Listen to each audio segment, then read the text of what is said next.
Hi guys, thanks for tuning into the channel. It's a different sort of a ride today. We're on the Suzuki 250SX I've got, which I think is a big bike with also a big heart. So even though it's only 250cc's, it still is a nice ride. Now we're at the top of this hill here and I'm working my way down. We're going to go through a few S-bends, a couple of culvert type things, then swing a hard right and then go down to a creek. I used to trout fish there, I don't know, 40 years back. Bit of an incident at that particular spot, but I haven't been into this area before, and I suppose once we get down there and have a look you'll probably see why. So if you find this content interesting, by all means give it a thumbs up, or might even want to subscribe to the channel, and the next one out I can put one out for you and I'll take it out on a dirt road ride. So that's something for you to think about. So we'll head to the creek now and then I'll take over from there and we'll fire off a couple of clips down that way, and hopefully it'll interest you. So catch you then.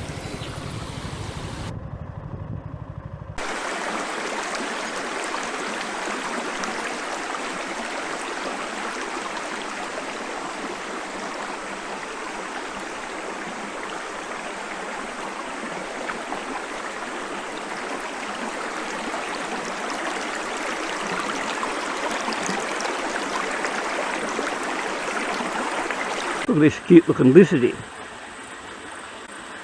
Just there. Might see him in the clip now. Leave him and we'll go back up here and talk about the bike. So look at the nice willow trees here and everything. I got my helmet up here just in case there's any sort of ground runners on the ground. I want to make sure they don't get up that stick and I'll go there and put it on. But look at that. Look at these willow trees. Don't they look smart?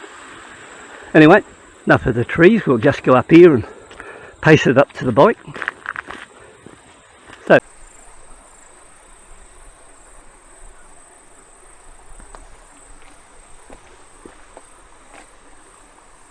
today we're on my Suzuki Vstrom 250SX, and once again a really nice bike to own and ride.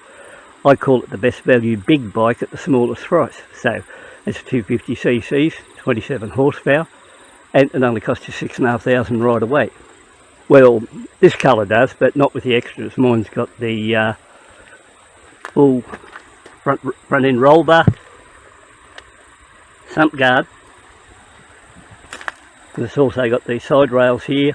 And more importantly, if you didn't want any of that stuff, these Moto's Tractionator tyres, they're really good tyres, so I'm really happy with those. Now on the way out I had no trouble running this along at 100 kilometres an hour. Best thing about it, like it's got no vibration in it, or very little vibration in the bars or the pegs. A little bit unusual in the foot pegs position when you're sitting on them. Like if you go to stand up you can feel a bit of pain or pressure on your knees, so it's not as if they're actually straight down. So that's one thing you do sort of notice.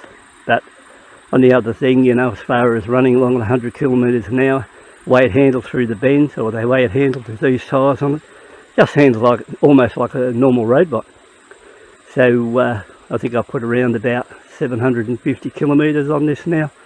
Not a great deal for a year, but there's other rides there, and like if I get more interest and people want to see this out running dirt roads and stuff like that, just leave a comment and I can do that for you.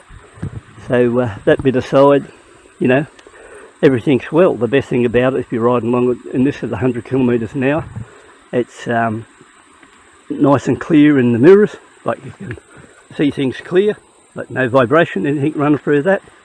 I think it's a bike you could get out and put quite a few kilometres on it if you want doing a run, like it's got everything going for it. It's got a nice 6-speed box.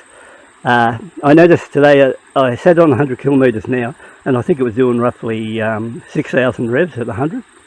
So but it might sound a lot, but the fact is it's not throwing any huge vibration run through the bars or the pegs. It's quite smooth. Look, I even come out without gloves on.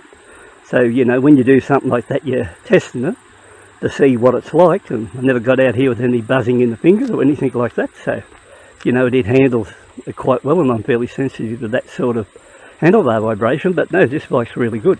So if you're for just thinking of buying one again, or you're a learner and you're after your first bike, here, I think this would be a good one for you to ride to and from work, and then at the weekends get out here and enjoy this wide open landscape out here, because there's no shortage of it.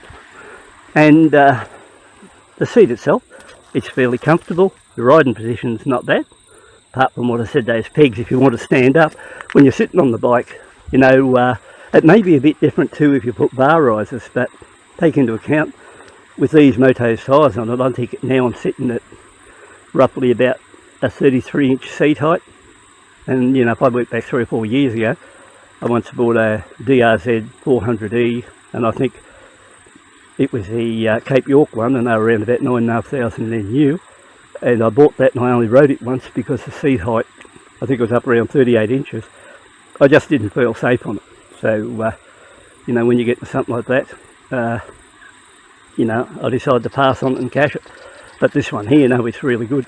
Even the screen's not bad too, because most bikes you get with a factory screen, the screen's usually no good, but it's okay.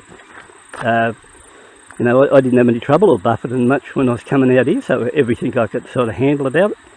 So yeah, overall it's a really good little package, and it's a bit late now, you know, it's around about 27, 29 degrees, fairly humid here too in this creek bed.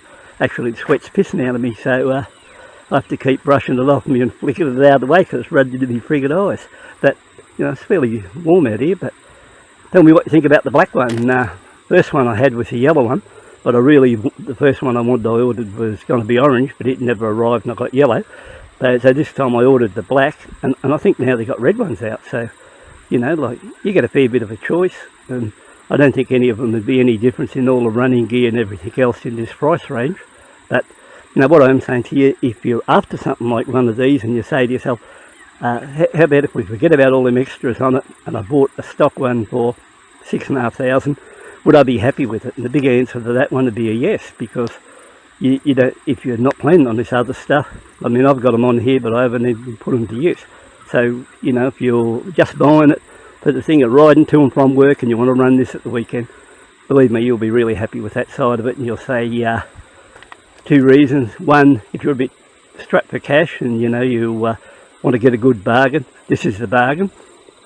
And if you just want to save a few pennies in that case and say, no, I just want something I can ride to and from work and then go out and do a little bit of a run around the paddocks and roads, will it do that? And will it run along at 100 kilometres an hour?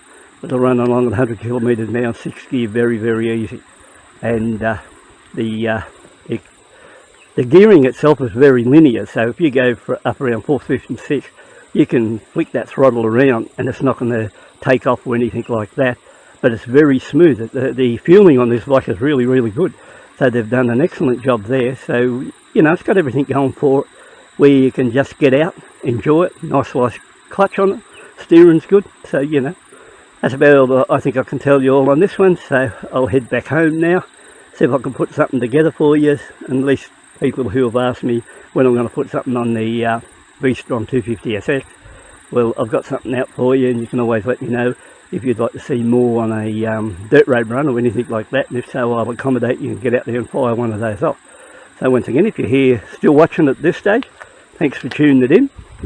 Before we do go, let's go back down and have a look at this nice creek again, because two good things about this clip for me today would be, one, well, I forgot my 35mm camera, the digital camera, so I would have took a few photos of that there. So, but what I found over here mightn't look much to you, but in that patch there, well, I just see where I'm walking. I reckon if I come across a brown, I'll shit myself. So,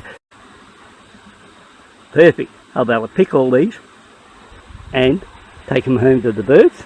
And either way, you know, even if nobody likes the video, I've scored a fair bit of this. I've been looking for these seeding grasses now for several days. And what I mean seeding grasses, see all the grass seeds? And I've got a lot of birds at the moment breeding. Look at that ripper, that one big section there. I hate to really knock it around that bad, but I'll take it while it's here, because coming back in a week's time, if you're too late, it'll be this one like that, it'll be brown. Then after that, it'll be no good at all. But look at it all here. The only thing I don't like is about walking around here doing it. So I'll just, that's why I got my sunglasses off, so I can see where I'm walking. Don't want any mistakes on here. So once again, hope you found this a little bit interesting, and you know, you come back and want to see something else, and I'll get into picking this grass now and get on the bike and have a really nice ride home. So once again, thanks for tuning in, taking a look, and cheers.